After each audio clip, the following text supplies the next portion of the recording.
Hello guys, it's Joshua Hawes here. So you can tell I'm explaining my thoughts on episode 4 of WandaVision. There is a lot to talk about with this.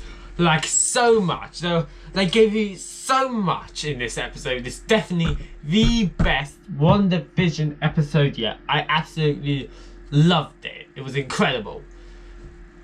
So yeah, that's kind of what I would say, just to kind of get over. This episode, compared to the other ones, is so far the most MCU episode.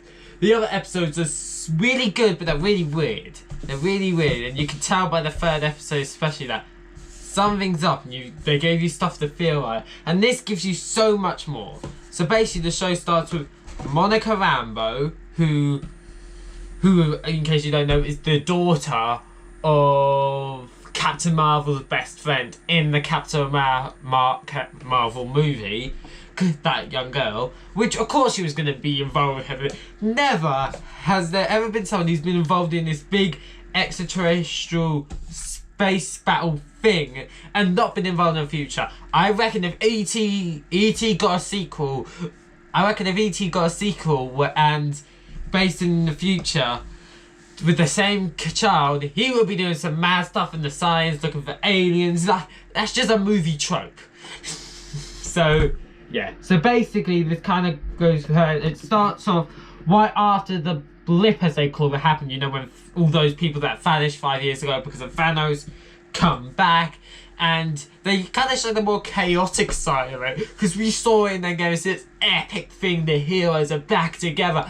Then, especially in the hospital, that was absolute madness. Cause like, she's been gone for 5 years. She finds out that was vanished for 5 years, and her mother, who I believe had cancer, I can't remember, is dead. That is good. That is a lot to find out. Cause before she left, she was on the impression that she was just leaving the hospital because the cancer's dealt with. It's good. It's fine. She'll live. So that was probably a lot to go by.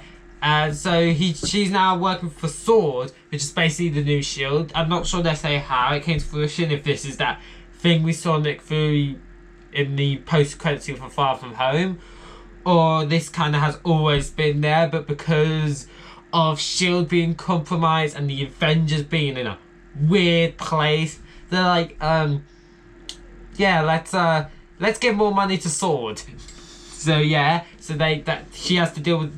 She kind of finds out, and we kind of figure out their view when they find out what is going on with the sitcoms. And I like the fact they asked the question, why sitcoms? Because if they're just like, oh, okay, sitcoms, not a big deal, and we're like, why sitcoms? Like, I like how they acknowledge it, because it makes more sense to acknowledge that. Why are all things sitcoms?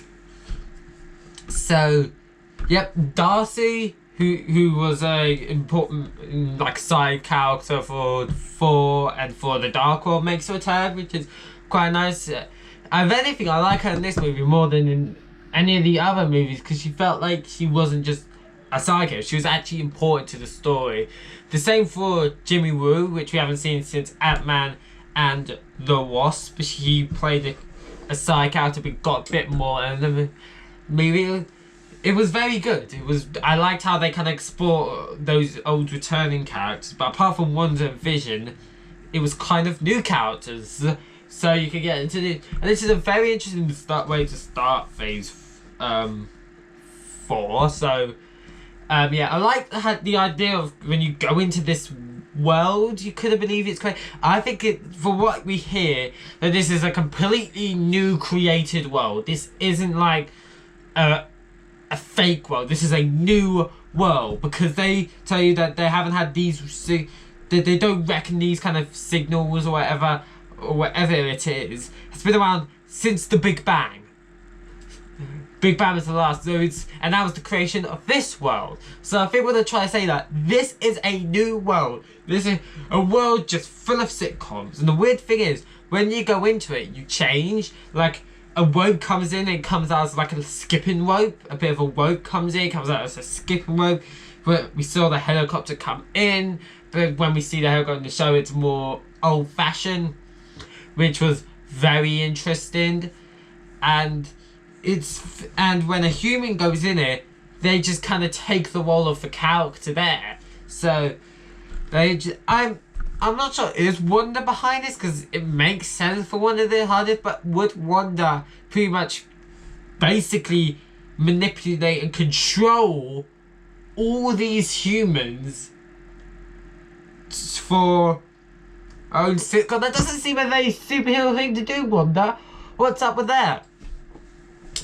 And yeah, I really like how they just started to answer more questions about what this is. I love that. It kind of just showed everything. There was small, it kind of just, it started to answer those questions. I remember them, but when it starts to answer those questions, you get more invested in the show.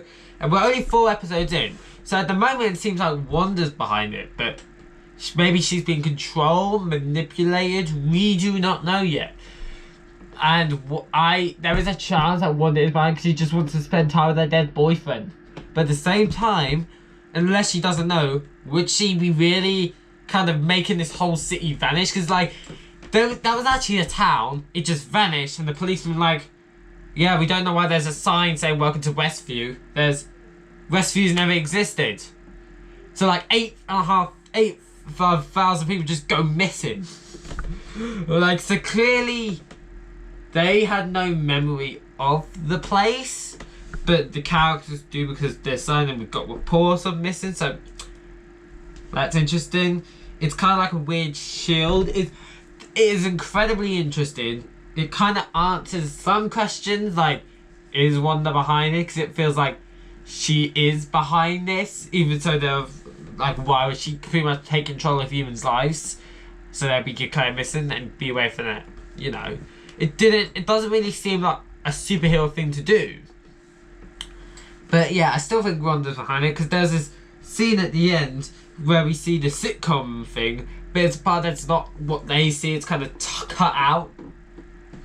So yeah, and we see at first he looks at Vision and he's got like his head all destroyed with the Infinity Stone out, because she's just had a flashback and she's weird, I think. And then Vision's like, we can go anywhere we want, like he knows something is up, and he's just kind of playing along with it, but he knows something is up, but he doesn't know yet what. I think that showing of Vision with the Infinity Stone out of his thing, like what Thursday and his face all grey, I think that's trying to show that Wanda's world is falling apart. She's trying to like include, it's just basically slowly but surely falling apart, and I think that's what this show's gonna do, show that this is slowly falling apart and they don't know what to do. And the reason why they also answer questions like, why is there a bee suit with the sword logo coming out the sewers? It turns out it is it was a hazmat suit, but when he came in it changed to suit that environment, so it's like a bee suit to protect him from bees. I think she knows what sword is, which is why she gets so worried about it. But there's also a chance she's controlled, because when we see that clip of when she's getting cast out, she didn't seem like herself. So I don't really know. So it answers questions, but it leaves a lot of unanswered questions as to, apart from her dead brother, and why would she pretty much kidnap a bunch of humans to make sense in the world of the show? Why would, like, why sitcoms, they answer questions but they leave a lot to be desired, but it makes the show incredibly more interesting. And I think this show's gonna end with the kind of, I'm not sure if destruction, but the kind of merging of the two different worlds, a bit more of the darker elements, and to show it.